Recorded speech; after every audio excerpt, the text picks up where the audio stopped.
Hi friends, ఈ వారం మన కథ యుద్ధం. రచయిత్రి గోగినేనిమణి, చదువుతున్నవారు రాధికా గోగినేని. మరి కథలోకి వెళ్దామా? యుద్ధం. మడిచిన న్యూస్ పేపర్ని చేతిలో పట్టుకుని కుర్చీలో కూర్చున్న తండ్రి వద్దకు వచ్చి పక్కనే ఉన్న మరో కుర్చీలో కూర్చుని నాగేంద్ర తండ్రిని, ఏంటి నాన్న కులాసాగా కనిపిస్తున్నావు, కారణమేమిటి అని అడిగాడు. ఏం లేదు, యుద్ధం ముగిసింది, అనుకున్నట్లే జరిగింది, అంతా చనిపోయారు, అది ఆనందం అన్నాడు ఆయన. నాగేంద్ర త్రుళ్ళిపడినట్లు తండ్రి వైపు చూసి, అదేమిటి నాన్న, ఎవరైనా చనిపోతే అయ్యో అంటాం కానీ ఆనందం ప్రకటించం కదా, మరి నువ్వేమిటి ఇలా ప్రశ్నార్థకంగా అడిగాడు. ఈవేళ ఆదివారం కదా, నువ్వు తీరుబడిగానే ఉన్నావుగా, నా జీవితంలో 2-3 సంఘటనలు చెప్తాను, వింటావుగా అన్నాడు తిరుమలరావు. నాగేంద్ర అలాగే అంటూ ఆసక్తిగా చూశాడు. ఆయన చెప్పటం మొదలుపెట్టాడు. ఇది నేను కాలేజీలో చదువుతున్నప్పుడు సంగతి. మా క్లాస్లో కాంచన అనే అందమైన అమ్మాయి ఉండేది. వయసు ప్రభావం ఏమో కానీ ఆ అమ్మాయి పట్ల నాకు విపరీతమైన ఇష్టం ఉండేది. ఆమె కళ్ళల్లో పట్టడానికి చాలా ప్రయత్నాలు చేసేవాడిని. చివరికి ఒకరోజు నా ప్రేమను ఎలాగైనా తెలియచేయాలని ఓ ఉత్తరం రాయడం మొదలుపెట్టాను. కాంచన, నీ కటాక్ష వీక్షణాలకై నా శక్తివంచన లేకుండా కృషి చేస్తున్నా ఫలితం కనిపించటం లేదు అని రాసి మరీ నాటకీయంగా కృతికంగా ఉందనిపించి ఆ పేజీ తీసి కింద పడేసి మళ్ళీ రాయటం మొదలుపెట్టాను. సరిగ్గా అప్పుడే నా ఫ్రెండ్ పాండు వచ్చి కింద పడేసిన కాగితాన్ని నేను రాస్తున్నది చదివి ఒక్కసారిగా గట్టిగా అరిచాడు. ఏమిటి, నువ్వు కాంచన్ని ప్రేమిస్తున్నావా అన్నాడు. నేను అప్పుడు గమనించాను వాడు రాకను. అవునన్నట్లుగా తలూపి, అడ్రస్ తెలుసుకోవాలి, ఎలా అంటావు అని అడిగా. సరేలే, పోస్ట్లో వేయడం ఎందుకు, నేనే స్వయంగా ఇస్తాలే, మా ఇంటికి కొంచెం దగ్గరలోనేగా వాళ్ళు ఉంటారు. వాళ్ళ అమ్మగారు మా అమ్మతో కబుర్లకు వచ్చేటప్పుడు తను వస్తుంటుంది, మా చెల్లాయితో క్యారమ్స్ ఆడటానికి. వాళ్ళిద్దరికీ బాగా పరిచయం. అందుకని కాంచనికి నీ ఉత్తరం అందించే పూచి నాది అనగానే నా మనసు తేలికపడింది. ఆనందంగా ఉత్తరాన్ని వాడికి ఇచ్చాను. వాడు చదివి, ఇంత చక్కగా రాసిన ఉత్తరాన్ని చదివిన ఏ అమ్మాయినా ప్రేమించకుండా ఉండగలదా అన్నాడు. ఆ తర్వాత కాలేజీలో వాడు కాంచనకి ఆ ఉత్తరం ఇచ్చినట్లు చెప్పి చదివి చాలా ఆనందించింది, కానీ తిరిగి జవాబు రాసే శక్తి లేదని చెప్పమందని నాతో అన్నాడు. ఆ మర్నాడు కాగితాన్ని చూపిస్తూ చాలా బాగుందన్నట్లుగా బొటన వేలికి చూపుడు వేలిని ఆనించి సైగ చేసింది చిరునవ్వుతో. ఇక నాకు పట్టపగ్గాలు లేనంత ఆనందం కలిగింది. తన జవాబులు రాయకపోతేనే నేను రెట్టించిన ఉత్సాహంతో నాలోని ఆలోచన శక్తిని ప్రతిభని ఉపయోగించి ఉత్తరాలు రాసి పాండు చేతే పంపిస్తూ ఉండేవాణ్ణి. నా చదువు పూర్తవగానే పెద్దవాళ్ళకి చెప్పి పెళ్లి ఏర్పాట్లు చేసుకోవాలని కలలు కంటున్న సమయంలో పాండు ఒకరోజు పిడుగులాంటి వార్త చెవిని వేశాడు.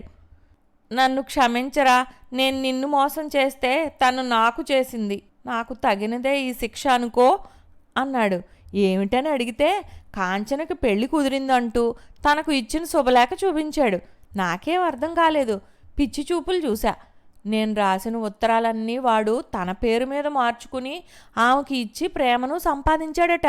వాళ్ళిద్దరూ పెద్దవాళ్ళకి తెలియకుండా రహస్యంగా సినిమాలకి షికార్లకి కూడా తిరిగారట. చివరికేమో పెద్దవాళ్ళని ఎదిరించలేక వాళ్ళు చూసిన సంబంధాన్ని అంగీకరించాల్సి వచ్చిందని చెప్పేసిందట. ఆఖర్న ఓ మాట చెప్పాడు, నాకన్నా ముందుగా తను కాంచన్ని ప్రేమించాడట. నాకు తన ప్రేమ గురించి చెప్పాలనుకుని చెప్పలేకపోయాడట. పైగా నేను చక్కగా రాసిన ఉత్తరాలను తనే ఎందుకు ఉపయోగించుకోకూడదు అనే ఆలోచన వచ్చి ఆచరణలో పెట్టేశాడట. చివరకు కాంచన తన్ని ఇలా మోసం చేసిందని, తగిన శాస్తి జరిగిందని అంటూ క్షమించపని పదే పదే అంటూ నా చేతులు పట్టుకున్నాడు. మరి చిరునవ్వుతో ఉత్తరం బాగుందన్నట్లుగా సైగ చేసి చెప్పింది కూడా కదరా అని నా సందేహాన్ని వాడి ముందు పెడితే, మనిద్దరం కలిసి వస్తున్నప్పుడు కాదు తను క్యాంటీన్ నుండి వస్తూ అలా సైగ ద్వారా చెప్పింది, నేను కొంచెం నీ వెనకగానే వస్తున్నాగా, నన్ను చూసే చిరునవ్వుతో అలా చెప్పిందన్నమాట అన్నాడు. నేను కోపాన్ని నిగ్రహించుకోలేకపోయాను. బాగా తిట్టి తన మొహం ఇంక చూపించేద్దన్నాను.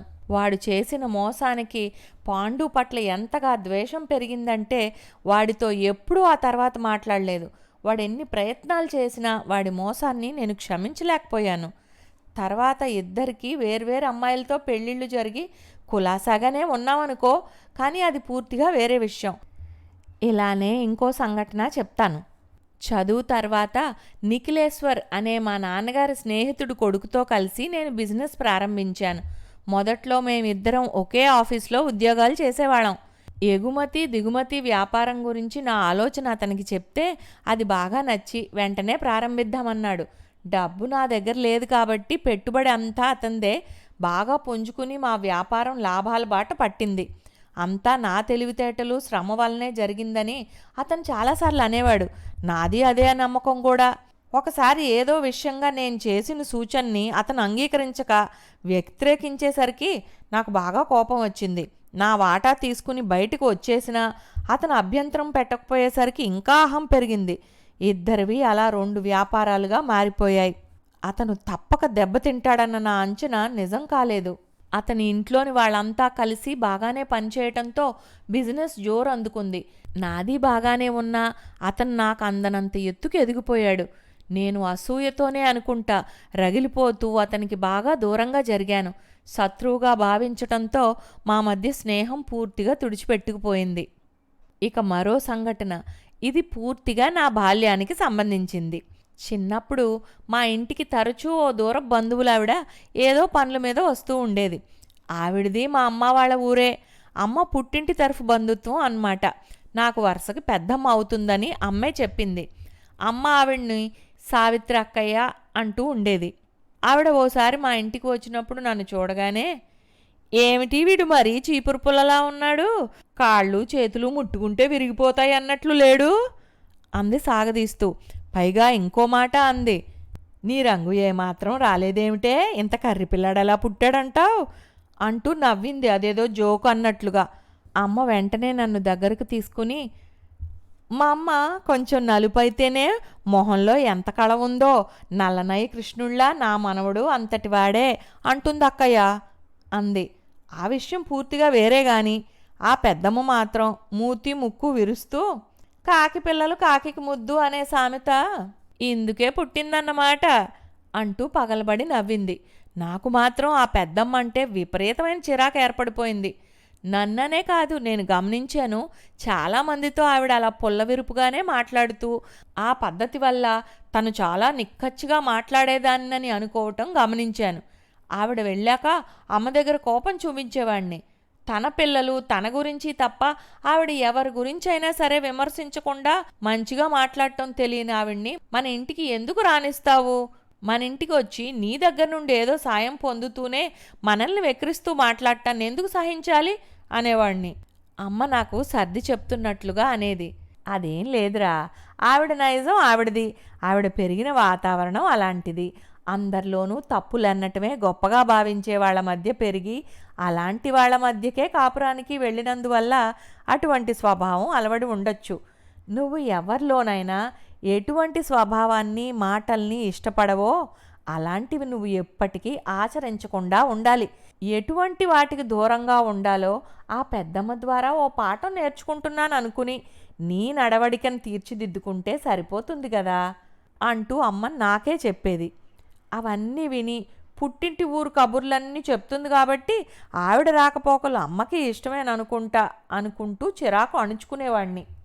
ఈ మాటలు అంటూనే కొడుకు వైపు చూసి, తిరుమలరావు, నువ్వు అడిగిన ప్రశ్నకి ఈ విషయాలన్నిటికీ సంబంధం ఏమిటనుకుంటున్నావు కదూ అని అడిగాడు. అవునన్నట్లుగా తల ఊపాడు నాగేంద్ర. సరే, ఇప్పుడు చెప్తాను విను అంటూ ఆయన మళ్ళీ మొదలుపెట్టాడు. నేను మొదట చెప్పానే పాండు అని నా స్నేహితుడి గురించి. అతను ఇప్పుడు ఇక్కడే ఉంటున్నాడు. ఎక్కడో కలిసినప్పుడు 2 సార్లు అనుకుంటా. నువ్వింకా ఆ పాత సంగతులు మర్చిపోలేదా అంటూ స్నేహంగా మాటలు కలపబోయాడు. నేనేం మాట్లాడకుండా దూరంగా జరిగిపోయాను. నిజమే, కాంచన్ని తేలిగ్గానే మర్చిపోగలిగాను గాని ఇతను చేసిన మోసాన్ని నేను మర్చిపోలేదు. అతని పట్ల ద్వేషం సజీవంగానే ఉంది. అలాగే నిఖిలేశ్వర్ గురించి. అతను నన్ను కాదనుకున్నా నాకంటే బాగా వ్యాపారంలో రాణించినందుకేమో నేను అతనికి దూరం అయిపోయాను.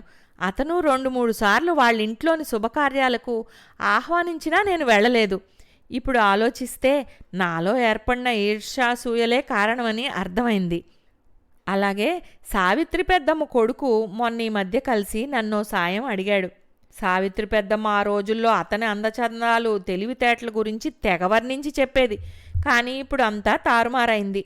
పరిస్థితి బాగా దిగజారింది. అతని కొడుకు ఉద్యోగం కోసమై నాకు తెలిసిన ఆఫీసర్ రికమెండేషన్ కావాలని వచ్చాడు. నేనెందుకు చేయటం అని మనసులోనే చిరాకు పడి ఏదో చెప్పేశాను. కానీ అప్పట్నుంచి నాలో అంతర్యుద్ధం మొదలైంది. మా అమ్మ తరచూ చెప్తూ ఉండే ఓ మాట పదే పదే గుర్తుకు వచ్చేది. కోపం, అసూయ, ద్వేషం లాంటి దుర్గుణాలుంటే మన మనసు పాములు లాంటి క్రూర జంతువులు తిరిగే చిట్టడివిలా ఉంటుందట. మంచి, మానవత్వం లాంటి సుగుణాలు అలవర్చుకున్నప్పుడు సువాసనలు గుబాళించే సుందరవనంలా మన మనసు మారిపోతుంది. ఏది ఎలా ఉండాలో మనమే నిర్ణయించుకోవాలి. ఆ మాటలు పదే పదే గుర్తుకు రావటం వలన సానుకూలమైన ఆలోచనలు కలిగి ఈ అంతర్యుద్ధంలో నాలోని ద్వేషం, కోపం, కక్ష అన్నీ నశించాయి. యుద్ధంలో నేను అనుకున్నట్లే నాలోని ద్వేషి, అసూయాపరుడు, కోపిష్టి వీళ్ళంతా చనిపోయారు. నేను గెలిచాను. ఇప్పుడు నేను నా ద్వేషాన్ని వదిలి పాండుకు ఫోన్ చేసి మాట్లాడాను. త్వరలో కలుసుకోవాలని అనుకున్నాం. నిఖిలేశ్వర్కి చెప్పాను వాళ్ళింటికి వస్తానని. సావిత్రి పెద్దమ్మ కొడుక్కి వాళ్ళ అబ్బాయి ఉద్యోగం గురించి భరోసాగా మాట్లాడి నాకు తెలిసిన ఆఫీసర్తో రికమెండ్ చేయిస్తానని మాట ఇచ్చాను. ఇలా చేయగలిగినందుకు నాకు మనసు చాలా ప్రశాంతంగా, ఆనందంగా ఉంది. చనిపోయారని నేను చెప్పింది నాలోని దుర్గుణాలని నీకిప్పుడు అర్థమైందిగా అన్నాడు తిరుమలరావు. నాగేంద్ర, ఇదా నేనింకేమిటో అనుకున్నా. అవునాన్న, నువ్వు చెప్పింది మొమ్మాటికి నిజం. ప్రతి మనిషి తనలోని దుర్గుణాలను సానుకూలమైన ఆలోచనలతో యుద్ధంలో చంపేయగలిగితే ఇంతకు మించిన గెలుపు ఏముంటుంది మనిషిగా గర్వించటానికి అన్నాడు చిరునవ్వుతో. ఇంతటితో యుద్ధం కథ సమాప్తం. వచ్చే వారం నుంచి అడవి మనిషి అనే సరికొత్త నవలను ప్రారంభిద్దాం.